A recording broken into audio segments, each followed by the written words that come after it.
Lihat raksasa baja ini. Di permukaan, dia adalah monumen kekuatan teknik manusia. Tapi di balik kemegahannya, ada perang kimiawi yang berlangsung setiap detik. Di Indonesia, laut kita bukan sekadar jalur perdagangan. Ia adalah medan tempur paling agresif bagi integritas struktural. Kenapa satu kapal bisa beroperasi selama 3 dekade, sementara yang lain menyerah pada korosi hanya dalam hitungan tahun? Ini bukan soal keberuntungan. Ini adalah perbedaan antara pemeliharaan reaktif dan strategi pertahanan yang presisi. Sebagai analis forensik teknik, saya melihat variabel tersembunyi yang memisahkan antara aset produktif dan kegagalan struktural total. Ada protokol rahasia yang terpasang di lambung itu, sebuah tentara bayaran yang siap mati demi menjaga baja tetap utuh. Mari kita turun ke bawah garis air. Perhatikan objek metalik ini, batu bata perak yang terpasang di sepanjang lunas. Mereka tidak berkilau untuk estetika, dan mereka jelas bukan sekadar pemberat tambahan. Banyak yang menganggapnya remeh, mengira itu hanya bagian dari dekorasi pabrik, tapi secara teknis, ini adalah sacrificial anode, protokol pengorbanan tertinggi dalam teknik maritim. Inilah logam yang memilih hancur agar kapal kita tidak binasa. Bayangkan formasi Testudo Romawi. Batu bata perak ini bukan sekadar aksesoris. Mereka adalah mercenary atau tentara bayaran. Dalam doktrin teknik ini disebut protokol pengorbanan. Mereka disewa khusus untuk mati demi melindungi integritas struktur utama. Setiap serangan korosi yang datang dari laut akan dialihkan secara paksa. Panah-panah oksidasi ini tidak akan pernah menyentuh prajurit utama kita selama tameng mercenary ini masih memiliki masa untuk dikorbankan. Inilah rahasia di balik pertahanan maritim kita.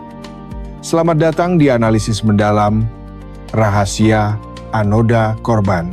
Kita harus memahami medan tempurnya. Di perairan Indonesia yang hangat dan kaya mineral, air laut bukan sekadar H2O. Secara forensik, ini adalah subkimia agresif, sebuah elektrolit raksasa, yang siap memicu kegagalan struktural masif. Saat kristal garam atau NaCl terdisosiasi, mereka melepaskan ion natrium dan klorin. Di level molekuler, ini adalah awal dari invasi. Ion-ion ini bertindak sebagai konduktor yang memfasilitasi pelarian elektron dari baja kapal kita. Perhatikan pergerakan mikroskopis ini. Ion-ion di air laut kita bertindak sebagai agen pembawa muatan listrik kurir-kurir lincah yang memfasilitasi transfer elektron dari lambung kapal Anda menuju kehancuran. Secara teknis, perairan Nusantara bukan sekadar masa air. Ini adalah wadah elektrolit baterai masif yang tak terbatas, sebuah media konduktif yang siap memicu reaksi elektrokimia kapan saja. Jika Anda menaruh satu logam, oksidasi terjadi secara acak. Namun, saat dua logam dengan potensial berbeda terhubung di bawah air, sebuah sirkuit destruktif tercipta. Jalur tol elektron telah terbuka, anoda, katoda, dan elektrolit. Dalam protokol forensik kami, ini adalah trias elektrokimia. Di laut, semua syarat untuk membentuk sel volta yang merusak sudah terpenuhi secara sempurna. Artinya, setiap kapal besi yang berlabuh di pelabuhan kita sebenarnya sedang berendam di dalam mesin penghancur kimiawi. Tanpa mekanisme pertahanan, lambung kapal hanyalah target empuk bagi oksidasi. Jangan tertipu oleh jargon sekuat baja. Dalam analisis forensik teknik, besi atau Fe adalah material yang memiliki kelemahan fundamental. Di perairan Indonesia yang hangat dan kaya mineral, besi bukanlah benteng, melainkan target empuk yang sedang menunggu instruksi untuk hancur secara sistematis. Karat bukan sekadar residu estetik, ini adalah protokol pencurian elektron secara massal yang kita sebut sebagai oksidasi. Bayangkan sebuah infiltrasi siber, tapi sasarannya adalah stabilitas atomik kapal Anda. Lingkungan laut sedang meretas pertahanan kimiawi lambung kapal tanpa henti. Mari kita bedah ke level atom untuk melihat pengkhianatan internal ini. Saat kontak dengan elektrolit terjadi, atom besi melepaskan 2 elektron berharganya dan bertransformasi menjadi ion Fe2. Di titik ini, besi kehilangan wujud padatnya dan mulai larut dalam medan tempur cair. Bencana berlanjut saat ion F2+ ini bereaksi dengan oksigen dan air, membentuk F2O3 atau besi ki-oksida. Lihat bagaimana ia tumbuh secara agresif. Ini adalah kanker struktural yang memakan logam sehat, mengubah integritas baja menjadi serpihan merah yang tidak memiliki kekuatan mekanis. Analoginya seperti sepotong roti. Karat adalah remah-remah yang berjatuhan, setiap butiran yang lepas adalah kedaulatan kapal yang hilang. Jika dibiarkan, dinding kapal yang tadinya mampu menahan beban ribuan ton akan menipis hingga setipis kertas, menunggu waktu untuk jebol akibat tekanan hidrolik. Perhatikan akselerasi destruksi ini. Dalam simulasi terkendali selama 30 hari, air garam melakukan sabotase molekuler total. Paku ini bukan sekadar berkarat, ia sedang mengalami dekomposisi struktural akibat serangan elektrolit yang agresif. Laporan lapangan dari Dockering mengonfirmasi teori ini. Perhatikan perbedaan antara kapal usia 1 tahun dengan perawatan rutin dibandingkan kapal 5 tahun yang terabaikan. Tanpa protokol perlindungan, lambung kapal berubah dari aset operasional menjadi liabilitas yang sangat berbahaya. Ini yang saya sebut sebagai pitting corrosion atau luka tempur. Lubang-lubang mikroskopis ini adalah bukti infiltrasi kimiawi yang terfokus. Jika dibiarkan, luka ini akan menembus pelat baja, mengompromi kompartemen kedap air, dan menyebabkan kegagalan katastrofik. Secara konvensional, industri menggunakan lapisan polimer atau CAD sebagai garis pertahanan pertama. Tujuannya sederhana, menciptakan baris isolasi fisik antara besi dan oksigen agar reaksi pencurian elektron tidak terjadi. Namun, CAD memiliki batas ketahanan. Abrasi mekanis saat bersandar di dermaga, benturan sampah laut, hingga degradasi akibat radiasi UV akan membuat lapisan ini retak. Dan dalam perang kimia ini, satu retakan kecil sudah cukup untuk memicu keruntuhan seluruh sistem pertahanan. Lihat infiltrasi ini.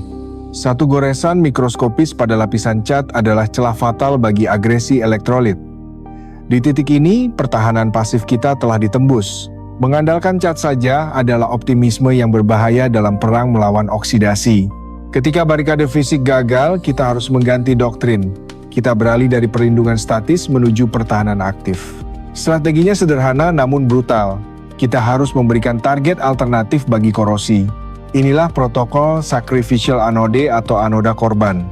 Dalam hierarki teknik maritim, ini adalah unit yang sengaja diumpankan untuk dihancurkan demi menjaga integritas struktur utama yang jauh lebih berharga. Balok-balok seng perak ini bukanlah hiasan lambung. Mereka adalah tumbal teknologi. Mereka dirancang untuk terkorosi lebih cepat secara masif, menyerap seluruh daya rusak air laut agar baja kapal kita tetap utuh tanpa celah. Mekanismenya adalah perang potensial listrik. Melalui elektrolit air laut, terjadi aliran elektron yang terarah. Logam yang lebih reaktif akan melepaskan masanya terlebih dahulu. Secara harfiah, kita membelokkan peluru kimiawi menjauh dari jantung kapal. Bayangkan skenario penyanderaan di garis depan. Saat musuh oksidasi datang menyerang, siapa yang akan melangkah maju? Dalam protokol metalurgi, kita tidak membiarkan baja utama kita bertempur sendirian. Kita membutuhkan logam yang lebih reaktif, yang memiliki insting untuk maju lebih dulu demi melindungi integritas struktur. Inilah seng atau zinc. Dalam tabel periodik, ia jauh lebih murah hati dalam mendonasikan elektron dibandingkan besi. Secara teknis, zinc memiliki potensial elektroda yang lebih negatif. Artinya, ia lebih haus untuk beraksi dengan oksigen daripada baja kapal kita. Perhatikan aliran energinya. Elektron mengalir deras dari seng menuju besi melalui air laut. Hasilnya, seng hancur perlahan karena teroksidasi, sementara besi tetap utuh melalui proses reduksi. Ini adalah pertukaran nyawa yang telah direncanakan secara presisi. Dalam dunia forensik teknik, kita menyebutnya proteksi katodik. Kita secara paksa mengubah status lambung kapal menjadi katoda, wilayah penerima elektron. Selama arus ini mengalir secara hukum kimia, baja tersebut dilarang untuk berkarat. Lihat bukti forensik ini. Di tangan kiri saya, sebuah anoda baru yang siap tempur. Di tangan kanan, prajurit yang telah habis masa tugasnya geripis dan hancur. Tanpa tentara bayaran yang rela hancur ini, kapal kita hanyalah besi tua yang menunggu waktu untuk tenggelam. Lihatlah sisa-sisa residu ini. Masa yang hilang dari anoda ini bukanlah sekadar aus, melainkan biaya hidup yang dibayarkan untuk menjaga integritas lambung kapal. Bagian yang tererosi adalah nyawa yang dikorbankan demi mencegah kegagalan struktural yang fatal di tengah laut. Protokol penggantian ini bersifat krusial.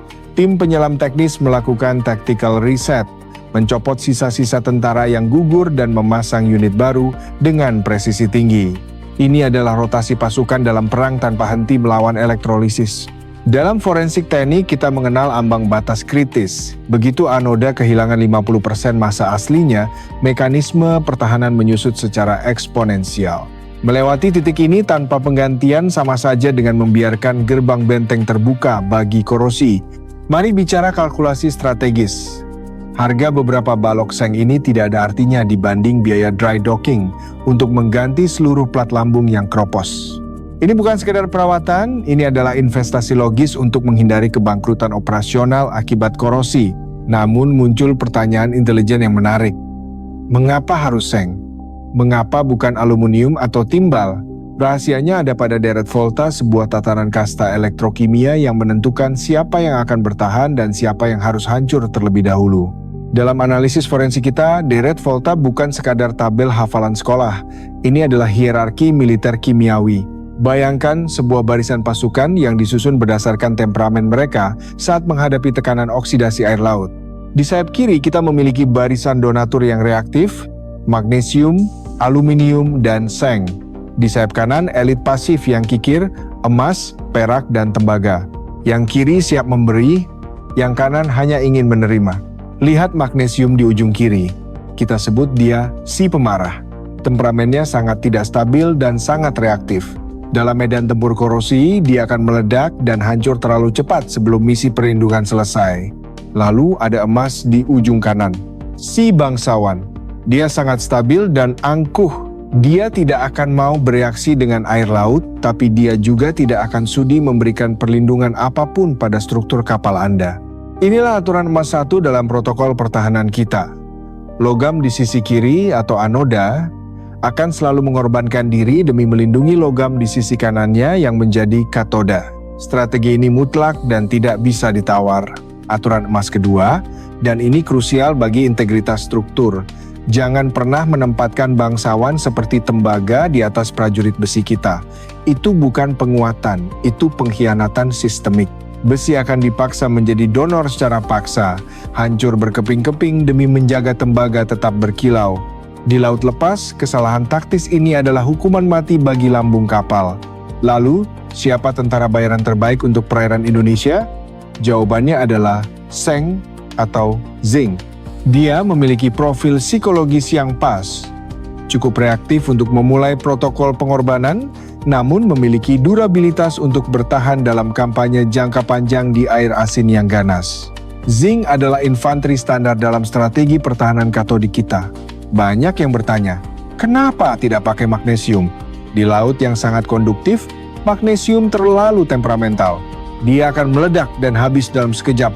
Sebuah misi bunuh diri yang terlalu cepat tanpa hasil signifikan. Magnesium lebih cocok untuk operasi gerilya di air tawar seperti melindungi pipa bawah tanah di daratan Jawa atau Sumatera. Sedangkan aluminium adalah unit pasukan khusus kita. Ringan dan sangat efisien, dia sering dikerahkan pada kapal-kapal cepat atau struktur lepas pantai spesifik. Aluminium menawarkan rasio pengorbanan ke berat yang superior, sangat krusial ketika setiap gram beban sangat mempengaruhi kecepatan navigasi kita di selat-selat sempit Nusantara. Inti dari seluruh peperangan ini adalah beda potensial. Bayangkan ini sebagai ketinggian air terjun. Semakin jauh jarak antar logam di deret volta, semakin deras arus korosi yang mengalir. Sebagai analis, tugas kita adalah mengatur ketinggian ini agar aliran pengorbanan tetap stabil dan terkendali, bukan menjadi air bah yang meruntuhkan segalanya. Dalam kalkulasi taktis kita, hukumnya absolut. Semakin lebar jarak logam di deret volta, semakin masif firepower arus perlindungannya.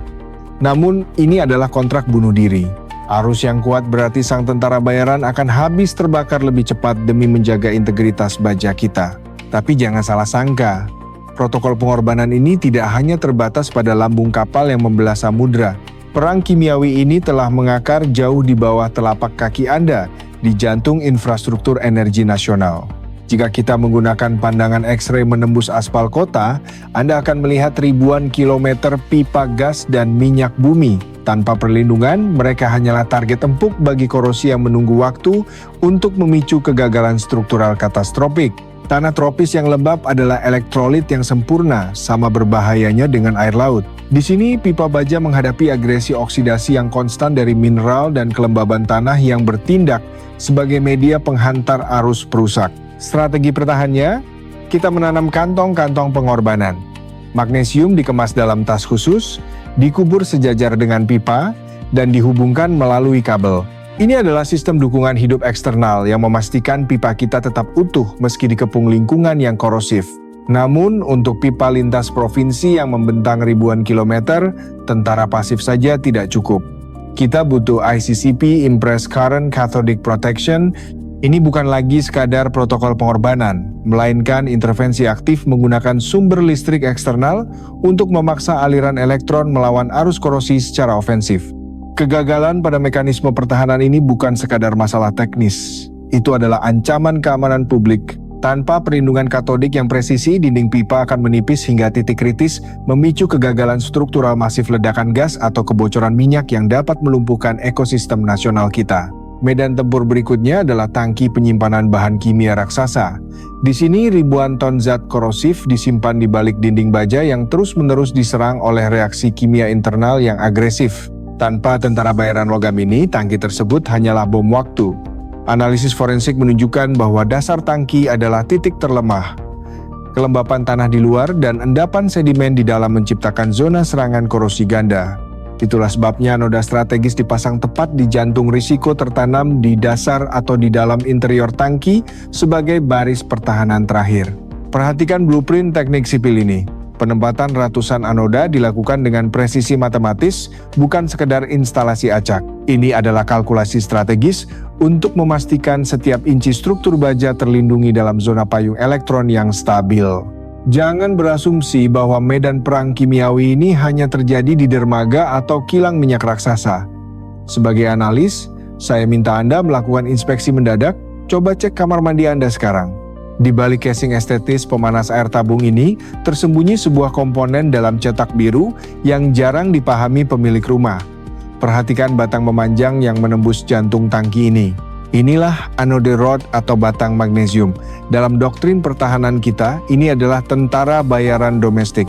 Ia sengaja diletakkan di sana untuk memancing serangan elektron agar dinding tangki baja Anda tetap utuh.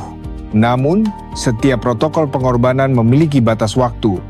Saat batang ini habis terkorosi, sistem pertahanan Anda lumpuh. Struktur utama akan mulai berlubang, memicu kebocoran masif yang siap menenggelamkan lantai rumah Anda. Analisis akhir, jangan tunggu kegagalan struktural terjadi. Lakukan prosedur preventif dengan mengganti batang anoda setiap 3 hingga 5 tahun. Ini adalah harga kecil untuk mencegah kehancuran total aset rumah tangga Anda. Kita tidak hanya bicara soal kapal. Perhatikan jembatan Suramadu atau dermaga di pesisir kita. Di balik kemegahan beton itu sedang berlangsung perang asimetris melawan salinitas tinggi perairan Nusantara. Tiang pancang beton bertulang bukanlah benteng yang kedap. Air laut melakukan infiltrasi melalui pori-pori mikroskopis, membawa ion klorida yang bertindak sebagai agen sabotase terhadap inti besi di dalamnya. Ketika besi teroksidasi, ia mengalami ekspansi volume yang masif.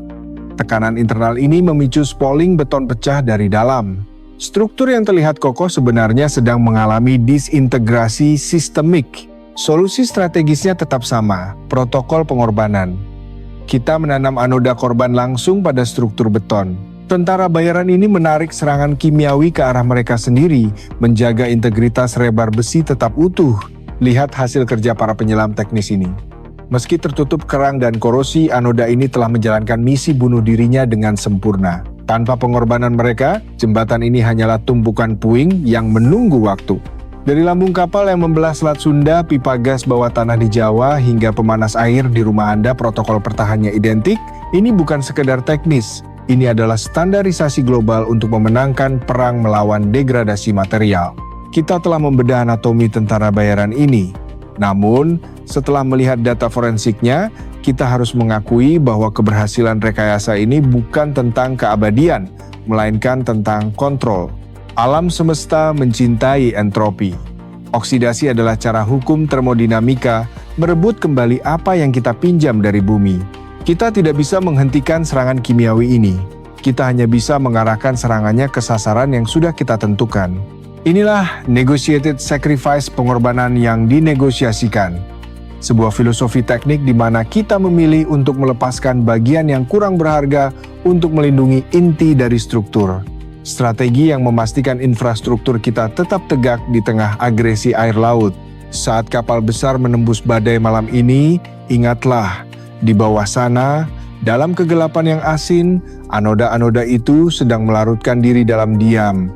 Mereka adalah pelindung yang tak terlihat, memastikan baja kita tidak pernah menyerah pada kehancuran. Dalam perang abadi melawan entropi, kita belajar satu kebenaran universal. Integritas membutuhkan protokol pengorbanan. Terkadang, sesuatu yang kecil harus hancur secara sukarela demi menjaga struktur yang lebih besar tetap berdiri tegak. Untuk para tentara bayaran perak ini yang habis tererosi kimiawi demi menjaga kedaulatan baja kita di Samudra Nusantara, hormat saya bagi mekanis pertahanan yang sunyi ini. Sekarang, periksa infrastruktur di sekitar kalian. Pernahkah kalian melihat blok pengorbanan ini di dermaga atau saat menyervis pemanas air di rumah? Ceritakan pengalaman kalian di kolom komentar tentang bagaimana kalian memenangkan negosiasi dengan korosi. Sains tidak pernah tidur, dan alam selalu menagih pajaknya.